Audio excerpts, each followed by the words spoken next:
Nick speaking, and welcome to this video. Right, another Tyranid Learning Curve vid for you today, and another heavy support choice. Today we're going to look at the Tyrannofex, commonly nicknamed the te-fex. So, just like the last video, you probably noticed I'm obviously showing you a picture of this in the book rather than a model, and that's because I don't have the model once again. Now, the kit that comes with this particular model is the dual kit for the Tervagon and the Tyrannofex. Now, I made my Tervagon model way before they released the kit, so I just never got around to buying that kit. Otherwise, I would definitely have magnetised it. And at some point, I probably will buy the model kit and magnetise both versions up. But yeah, I can't sadly show you that today. So just this picture, I'm afraid. Okay, so the te-fex, let's have a look. He's 175 points. Stat-wise, he is a weapon skill and ballistic skill 3. He's strength, toughness 6 with 6 wounds. So pretty standard MC stats there for Nids. He's initiative 2. He has 3 attacks. He's leadership 8, and check this out, he has a 2+ save. Now, leadership 8, and he's not a synapse creature, so bear that in mind. And he will hunt if you're out of range and you fail your leadership. Now, I have played this model or this unit with a proxy from just a Tyrannofex that I had when the unit first came out. Now, the main reason for that is he's quite unique from a Tyranid unit point of view. One, because of the 2+ armor save, and then 2, because one of the gun options that he can take. Now, the standard gun options that he can take is the Stinger Salvo, which is 18 inches, strength 5, AP 4, 4 attacks. And Acid Spray, which is a strength 6 AP4 Torrent Flamer. You can upgrade the Acid Spray with an 18-inch strength 4 AP5 Assault 20 gun, or check this one out, the Rupture Cannon, 48 inches strength 10 AP4 2 shots. So yeah, when the model first came out, when this unit first came out, a long-range strength 10 gun on a monstrous creature with 6 wounds and a 2+ armor save was like Tyranid dream, like a Tyranid heaven. So yeah, I played it for a few times. It's an interesting one because he is only ballistic skill 3, so yeah, it's 2 shots. It's actually quite difficult to get those bullets out, and obviously in the current rule set that we are, taking out vehicles even with high strength guns is actually, it's not that easy really, to be fair. I mean, you've got to score a 6 and have a decent AP1 or 2 to actually explode a vehicle. So it's actually quite difficult, even going up against a Land Raider, arguably, even with this guy with a strength 10 gun.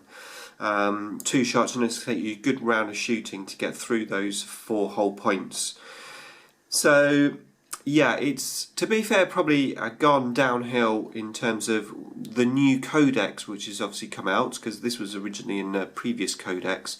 And in the new codex and in the current rule set, the 7th edition, in terms of using that big strength 10 gun, I think it's gone downhill quite a lot.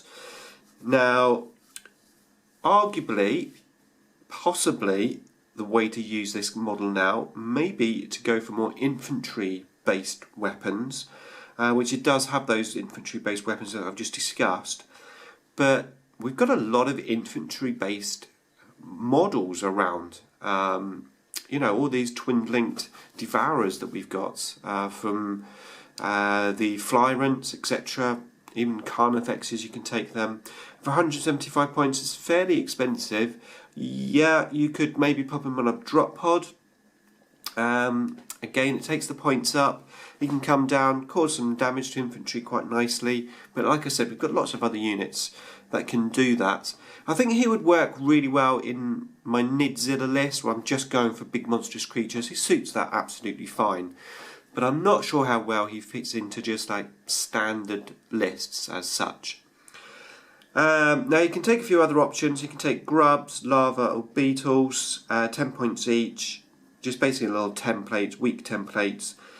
No, they're reasonable, but would you put extra points on this guy? Probably not. And I think the same for the adrenal glands, toxin sacs, regeneration and acid blood. I don't think really you have any need to put any of those upgrades on there. Regeneration, again with a 2+ save, probably isn't really worth it. This guy, apart from effectively last cannons and anything that's obviously can get through the AP2 armour, he's very, very survivable, and that is its probably biggest plus point.